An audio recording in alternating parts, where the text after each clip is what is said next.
Ethan Cole always flies first class. For him, economy is just a blur behind the curtains, where weary faces pass by in a blur. He is a 33-year-old tech investor who made his first million at 27. Ethan is not arrogant, he is simply carefree, used to privilege and comfort like breathing. His seat 1A was served champagne upon takeoff, a reclining chair that could be converted into a comfortable bed, a personal butler named Carl who always called him by his first name, a luxurious in-flight menu of pan-fried duck and Belgian chocolate and premium noise-canceling headphones ready for him to disconnect from the noisy world outside. Ethan sipped his espresso in the VIP room, idly scanning the investment boards. His life had always been fast, sterile, and predictable. He adjusted his cufflinks and settled into the soft leather seat. He was ready for a 12-hour flight, and nothing was going to change that. But life, as usual, had other plans. As the cabin murmurs turned to something else, Ethan turned his head to look toward the back of the plane. A small old woman, wearing a white headscarf, walked slowly on a walker, measuring each step on the cabin floor. Everything seemed predictable, until that day, the flight from Chicago to Miami.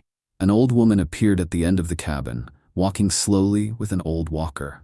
Her dark, wrinkled skin showed the traces of time, while her dull eyes expressed confusion and apprehension. Her simple clothes, a frayed sweater and faded trousers, contrasted sharply with the luxurious surroundings. She moved as slowly as a ghost, each step seeming to require more willpower than actual strength. Whispers began to rise, soft but widespread, sweeping over each passenger like an irresistible wave. They stopped, turned their heads, curious looks mixed with a feeling of unease, of own origin. The silent stories passed by like a cold wind, creating a heavy atmosphere, completely different from the usual peace. Ethan frowned slightly, his gaze flickering to the old woman, but quickly returning to his neutral expression. He didn't want this chaos to disrupt his plans to relax. But then, the old woman's eyes met the eyes of the old man sitting next to her, her lifelong companion for more than half a century. It was a moment of unexpected silence, like a slow beat in the rapid machinery of the flight. Something just popped up in Ethan's heart. Indescribable, inexplicable, but clear as a low note in the middle of his daily music. It wasn't pity, nor was it sympathy. It was a small wave, gently caressing a place deep inside Ethan had never noticed before. A vague loneliness that bounced back from the frail old woman, like a glimmer of light reflecting off a darkness inside him. And in that moment, first class, with all its splendor and comfort, suddenly felt alien, like a different world, right before his eyes. Nyota was helped through the narrow corridor, each shaky step leading to row 42, a cramped corner near the toilet and the plane's engine. The space was so cramped that there was no room for the walker beside her.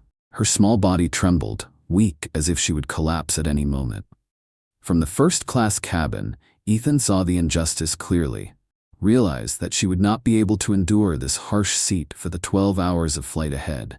Flight attendant Sandra approached, her voice gentle as she tried to explain the rules, but the old woman remained silent, not responding, perhaps too tired or too polite to argue. All around, the eyes of the passengers swept by, cold and indifferent, as if this was just a normal thing, not worth worrying about. That cold air spread, making the economy class feel distant and stuffy. Ethan felt like he couldn't sit still anymore. A nagging feeling, a small call from within him, seemed to want to break through that invisible wall of indifference. The flight was no longer a place where he could be indifferent. Ethan stood up, walking slowly but surely towards flight attendant Sandra. His voice said with unshakable calm, "Switch seats with her." Sandra's eyes widened in shock. Her gaze seemed to stop that intention. She reminded, "You are sitting in seat 1A. Ethan just lightly took off his jacket. A vague but determined smile appeared on his lips, replying, "I know, but she won't survive this flight if she has to sit there." A few of the passengers beside him raised their eyebrows, and a chuckle echoed like ice drops in the luxurious air. Ethan paid no attention. He gently helped Mrs. Nyota up, handing her the spacious, comfortable first-class armchair as a wordless gesture of respect. She placed her hand on his wrist, her eyes flashing something profound, as if recognizing in Ethan a sympathy beyond words.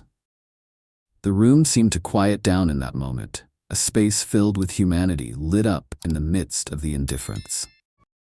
Ethan stepped through the doors of the economy cabin, sitting for the first time in years without plush armchairs or a comfortable dining table. The chair didn't recline, the table was stiff and tilted, making him feel cramped and uncomfortable. The air in the cabin seemed heavier, surrounded by indifferent glances and whispers, but Ethan didn't complain, didn't whine. He sat down, quietly, like a stranger in his own life. In first class, Nyota slept peacefully, her face as serene as a holy statue in a quiet temple. The image was seared into Ethan's mind, a reminder of the value of kindness within the walls of luxury.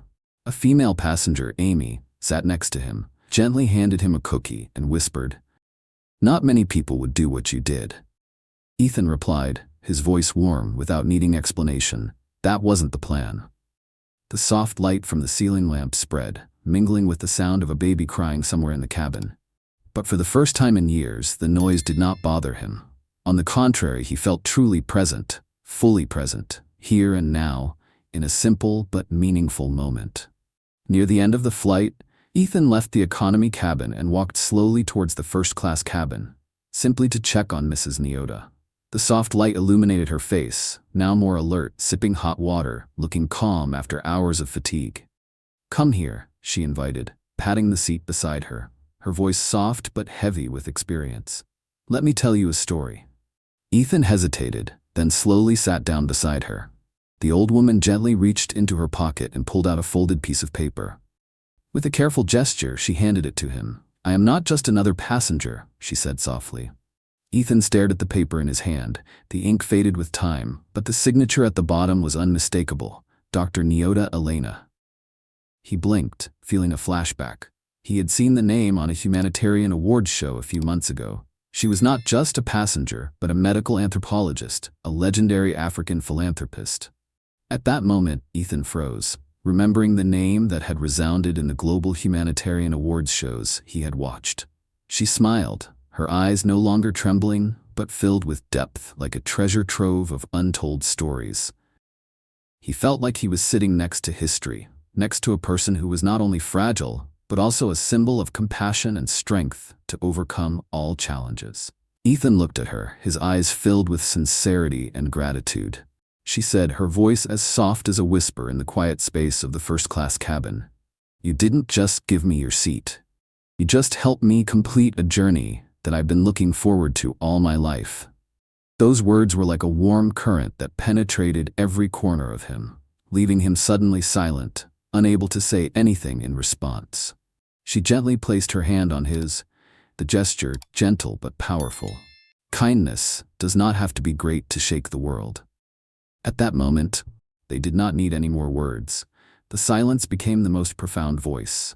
The plane began to descend, soft lights filled the cabin. A peace spread through Ethan, a feeling he had not known for a long time, as if this was the intersection of two destinies, where lives not only collided but also blended, understood, and healed each other.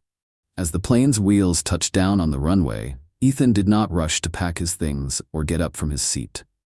He quietly turned to look at her one last time, his eyes filled with deep respect, then bowed his head deeply, as a wordless thank you for the life and the people who had touched him so unexpectedly. The soft noises from the surrounding passengers seemed to subside, giving way to that peaceful moment. Suddenly, a passenger beside him gently asked, "Do you know her?" His voice was both curious and surprised. Ethan smiled, his eyes looking up at the window, where the early morning sunlight shone brightly, like the promise of a new beginning. He replied, his voice warm but thoughtful, "No, but now I wish I had known her sooner." The sentence was like a melody that echoed amidst the bustling laughter of the airport, leaving a deep, gentle but no less humane echo in everyone's heart.